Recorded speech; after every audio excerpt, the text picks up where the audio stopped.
Hi viewers, இந்த வாரம் நாம் பார்க்க போகும் விருந்தர் மிகவும் உற்சாகம் உள்ளவர், பாசிட்டிவ் அவுட்லுக் கொண்டவர், பன்முகம் கொண்டவர். இவருக்கு பாடவும் தெரியும், குச்சிப்புடி நடனம் தெரியும், ஆன்மீகம் படித்து பலருக்கும் சொல்லிக் கொடுக்கிறார். இவருக்கு ஜோசியமும் தெரியும். இவர்தான் திருமதி வனஜா சுந்தர்ராஜ்.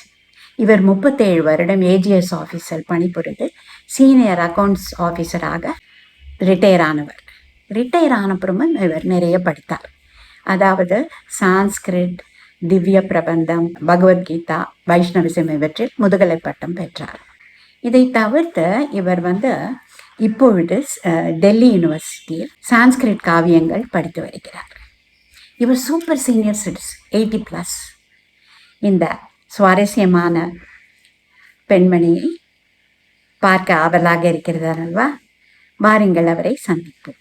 வனஜா, நீங்கள் ரிட்டையர் ஆனப்புறம் ரொம்ப பிஸி ஆகிட்டீங்க. நீங்கள் நிறைய படிக்கிறீங்க, ஆன்மீக சப்ஜெக்ட்ஸ்லாம் நிறைய படிக்கிறீங்க. அதை தவிர்த்து உங்களுக்கு மியூசிக், கர்நாடிக் மியூசிக், அப்புறம் பஜனை பாட்டுகள் எல்லாமே உங்களுக்கு நன்றாக தெரியும். அதை சொல்லியும் கொடுக்குறீங்க. இதை தவிர்த்து உங்களுக்கு அஸ்ட்ராலஜிலையும் நிறைய இன்ட்ரெஸ்ட் இருக்குது. முதல்ல நீங்கள் எப்படி உங்களுக்கு மியூசிக்கில் இன்ட்ரெஸ்ட் வந்தது, அதை பற்றி எங்களிடம் பகிர்ந்து கொள்ளுங்கள். மியூசிக்கில் எனக்கு எங்கள் அம்மாவால் தான் இன்ட்ரெஸ்ட்டு. எங்கள் காலத்துல நிறைய பொண்கள் எல்லாருக்கும் அம்மா நிறைய சங்கீத உடம்புலேயே ஜீன்லேயே இருந்ததால் அம்மா இந்த பாட்டு இப்படி பாடணும், அந்த பாட்டு அப்படி பாடணும் அப்படின்னு சொல்லி கொடுப்பா. அதனால் நாங்கள் எப்பவும் பாடிகிட்டே தான் இருப்போம் அதில் எல்லா குழந்தைகளுமே. அஸ்ட்ராலஜியில் உங்களுக்கு எப்படி இன்ட்ரெஸ்ட் வந்தது? அது அம்மாவாலன்னா இது அப்பாவால். எங்கள் அப்பாவுக்கு ஹாபி அஸ்ட்ராலஜி. ஏதோ சொல்லிகிட்டே இருப்பா, அதெல்லாம் நமக்கு ஒன்றுமே புரியலையேன்னு நினச்சிட்டு இருந்தேன். ஆனால் நான் குவைட் லேட் 1978 தான் அஸ்ட்ராலஜியை படிக்க ஆரம்பித்தேன். நிறைய ஆஃபீஸில் டைம் இருந்தது, அப்போ படிக்க ஆரம்பித்து நிறைய படிச்சுட்டேன். What I have not read on astrology, I mean Indian astrology is very minimum. நீங்கள் அஸ்ட்ராலஜியை நீங்களே படித்து கற்றுட்டுருக்கீங்க. அது உங்களுக்கு எந்த விதத்தில் பயன்படுறது? பல விதத்தில் அது எனக்கு பயன்படுறது. எப்படின்னா, எனக்கு நிறைய friends nationally as well as internationally. அவள்லாம் ஒரு புதுசாக ஒரு வேலையில் போய் ஜாயின் பண்ணணும்னா எப்போ ஜாயின் பண்ணலாம், சரியாக வருவோமா, அதே மாதிரி வியாதியாக ஏதாவது வந்துடுத்துனா அது எப்படி, என்ன கிரகம் எங்களுக்கு படுத்துறது தெரியலையே அப்படின்னு கேட்பா. கல்யாணத்துக்கு பொருத்தம், இப்போ இந்த பையன் பார்க்கலாமா, அந்த பொண்ணை பார்க்கலாமா, லைஃப் நல்லா இருக்குமா அப்படின்னு கேட்பா. இந்த மாதிரி நிறைய வீட்டில் ப்ராப்ளம்ஸ் இருக்கிறவா எல்லாருமே நிறைய க்ளோஸ் ஃப்ரெண்ட்ஸ் இருக்கிறதால அவெல்லாம் they depend on my advice because I believe in astrology. நீங்கள் உங்கள்கிட்ட அஸ்ட்ராலஜி அதாவது கன்சல்ட் பண்ணுறவா வெளிநாட்டிலையும் இருக்கா, இந்தியாலேயும் இருக்கான்னு, அப்போ உங்கள்கிட்ட இது அப்பாயின்மெண்ட் ஃபிக்ஸ் பண்ணி தான் உங்களை பார்க்கணுமா? நான் இது வெறும் ஹாபி, எனக்கு ஒரு நல்ல ஒரு சர்வீஸாக இருக்குது அப்படின்னு தான் பண்ணுறேன். நேஷனல் as well as இன்டர்நேஷ்னல்லாம் எனக்கு நிறைய ஃப்ரெண்ட்ஸ் இருக்கா. ஒருத்தர் சொல்லிப்பா, அவங்க பேசிக் டேட்டா அனுப்பிச்சிட்டோன்னா நான் அதை பேஸ் பண்ணி இந்த டயத்தில் ஃபோன் பண்ணுங்கன்னு சொல்லி அட்வைஸ் கொடுக்குறேன். நீங்கள் நிறைய வருஷம் கர்நாடிக் மியூசிக் கற்றுட்டுருக்கீங்க. உங்களுக்கு எந்த composer is close to your heart அப்படின்னு பார்த்தா முத்துசுவாமி தீட்சிதர் கிருத்திகள்லாம் ரொம்ப ரொம்ப பிடிக்கும். அந்த கிருத்திகளுடைய அழகில் நான் ரொம்ப மனசு பறி கொடுத்துருவேன்.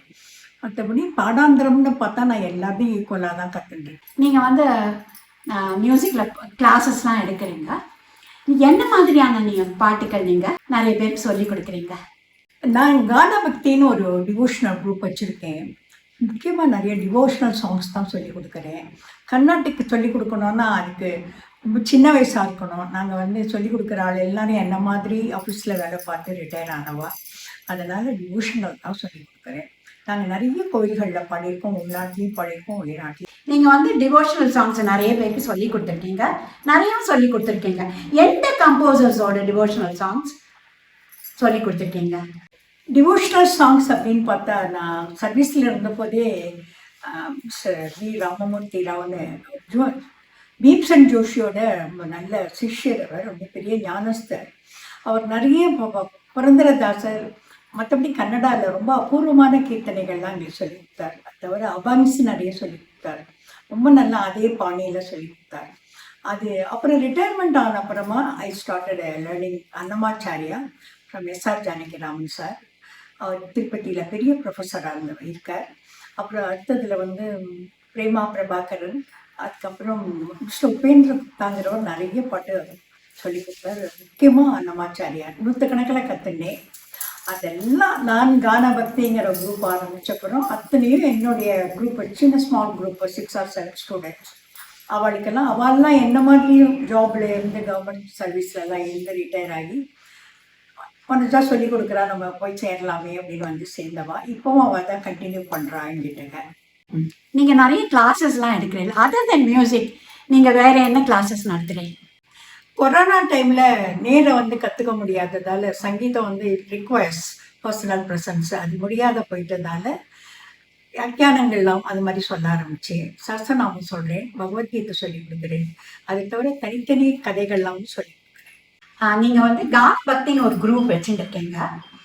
ஸோ நீங்கள் இந்த குரூப் வந்து பல இடங்களில் நீங்கள் பர்ஃபார்ம் பண்ணுறீங்களா? நிறைய இடத்துல பாடியிருக்கோம். 2004 ஆரம்பிச்சிட்டோம். மகாலிங்கபுரம் குருவாயூரப்பன் கோவிலில், ஆஸ்திக சமாஜத்தில், மணிமஹால் ஒரு தடவை, அப்புறம் நுங்கம்பாக்கம் கல்ச்சுரல் அகாடமியில் கண்டினியூஸாக 10 years ஒரு வருஷமும் டிசம்பர் சீசனில் பண்ணியிருக்கோம். அப்புறம் வெளியூர்லன்னு பார்த்தா வேலூரில், ஆம்பூரில், அப்புறம் குடியாத்தத்தில், அப்புறம் ஸ்ரீரங்கத்தில் கூட ஒரு தடவை பண்ணியிருக்கோம். ஆஸ்திரேலியாவில் ஒரே ஒரு தடவை பண்ணியிருக்கோம். கோயம்புத்தூரில் ஸ்ரீராம் மந்திரில் சங்கீத ராமாயணம்னு பண்ணேன். அதுதான் ரொம்ப ஹைலைட். நீங்கள் குரூப்பாக போய் நிறைய இடங்கள்ல பாடியிருக்கீங்க. எது ரொம்ப மெமோரபுளாக இருக்கு உங்களோட மனசில்? எது வந்து எந்த நிகழ்ச்சி வந்து ரொம்ப சந்தோஷமாக நீங்கள் நினைக்கிறீங்க? டிவோஷனல் குரூப், அதனால் நாங்கள் சில நூறுகள் பண்ணியிருப்போம். எல்லாமே மெமரபிள் தான். ஏன்னா பகவான் எதிராக வரணுங்கிறதால நம்ம ஆசை. அதனால் கோயம்புத்தூரில் பண்ண சங்கீத ராமாயணம். இப்போ ரீசண்டாக ஜனவரி இந்த ராமரோட கோவில் அயோத்தியாவில் நடந்துட்டு இருப்பது, அதே டைம் ஸ்லாட் எங்களுக்கு திருப்பதி தேவஸ்தானம் ஸ்ரீநகரில் கொடுத்தா. இப்போ நாங்கள் பாடினது ராமர் பேரில் ரொம்ப ரொம்ப சந்தோஷமாக இருந்தது. எல்லா குரூப் ஃபுல்லாமே ரொம்ப என்ஜாய் பண்ணேன். நீங்கள் வந்து நிறைய டிவோஷனல் சாங்ஸ் சொல்லி கொடுத்துருக்கீங்க. இதை தவிர நீங்களே நிறைய பாட்டுகள் கம்போஸ் பண்ணியிருக்கீங்க. அதை பற்றி சொல்லுங்க. பாட்டு கம்போஸ் பண்ணுறேன்னு சொல்கிறத விட அதெல்லாம் என்னோட அவுட் பஸ் அப்படின்னு தான் சொல்லணும். எனக்கு அப்போ என்ன தோன்றதோ அப்படிலாம் எழுதியிருக்கேன். முதல்ல பார்த்தசாரதின்னு ஒரு பாட்டு, திருவல்லிக்கேணி பார்த்தசாரதி மேலே கல்யாணியில் ஆரம்பித்தேன். அப்புறம் எங்கள் குருவான ராமானுஜர் பேரில் சாரமதியில், அந்த மாதிரி நிறைய பாட்டுகள் எழுதியிருக்கேன். நீங்கள் வந்து நிறைய பாட்டு சொல்லி நிறைய பாட்டு கற்றுருக்கேன், அதையும் சொல்லியும் கொடுக்குறேன். அதாவது ஆன்மீக சப்ஜெக்ட்ஸும் சொல்லியும் கொடுக்குறேன், நிறைய படிச்சுக்கேன், ஜோசியமும் சொல்கிறேன். இது இன்னும் வேற ஏதாவது இன்ட்ரெஸ்ட் இருக்கா உங்களுக்கு? வேற என்ன இன்ட்ரெஸ்ட் நான் கேட்குறேன். எனக்கு ரங்கோலி வரைய ரொம்ப பிடிக்கும், ப்ரைஸ் எல்லாம் வாங்கியிருக்கேன். தஞ்சாவூர் பெயிண்டிங் கற்றுருக்கேன். அதோ நான் வரைஞ்சதுக்கு ஒரு சாம்பிள் இதோ இருக்குது மேலே. என்னுடைய தெய்வம் இஷ்ட தெய்வம் கிருஷ்ணங்கிறதால கிருஷ்ணர் தான் நிறைய வரைவேன்.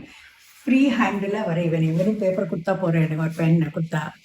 அப்புறம் ஒரு late in my life around 40 years, ஒரு 4 years வேம்பட்டி சின்ன சத்தியம் கிட்ட பூச்சிப்பொடி கற்றுனேன்.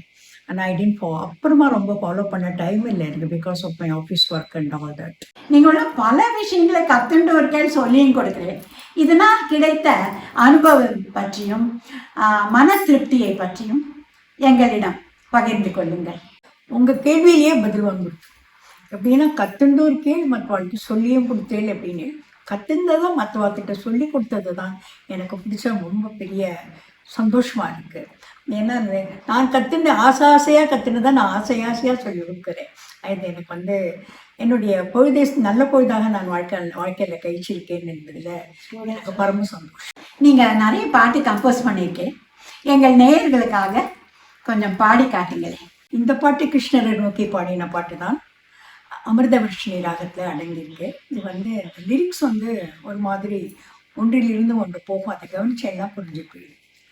குழலாக நான் மாற வேண்டும், குழலாக நான் மாற வேண்டும், குழலாக நான் மாற வேண்டும், உன் இதயந்தன் மீது இசை பாட வேண்டும், குழலாக நான் மாற வேண்டும், மயிலாக நான் மாற வேண்டும், மயிலாக நான் மாற வேண்டும். உன் சிறகுந்தன் சிரம் மீது ஒயிலாக வேண்டும். குழலாக நான் மாற வேண்டும். கன்றாக நான் மாற வேண்டும். பசும் கன்றாக நான் மாற வேண்டும். பசும் கன்றாக நான் மாற வேண்டும். உன் விளையாட்டில் நானும் சேர்ந்தாட வேண்டும். குழலாக நான் மாற வேண்டும். தாயாக நான் மாற வேண்டும். கன்றின் தாயாக நான் மாற வேண்டும். உனக்கு பால் தயிர் வெண்ணெயென நான் தர வேண்டும். குழலாக நான் மாற வேண்டும். தேராக நான் மாற வேண்டும். பார்த்தன் தேராக நான் மாற வேண்டும். அதில் நின்றே நீ சொன்ன கீதை கேட்டு நான் நேராக வேண்டும். சீராக வேணும். புழலாக நான் மாற வேண்டும். எதுவாக நான் மாறினாலும் கண்ணா, எதுவாக நான் மாறினாலும் உன் அருகேதான் நான் இருக்க நீ அருள வேண்டும். உன் அருகேதான் நான் இருக்க நீ அருள வேண்டும். குழலாக நான் மாற வேண்டும். குழலாக வேங்குழலாக நான் மாற வேண்டும்.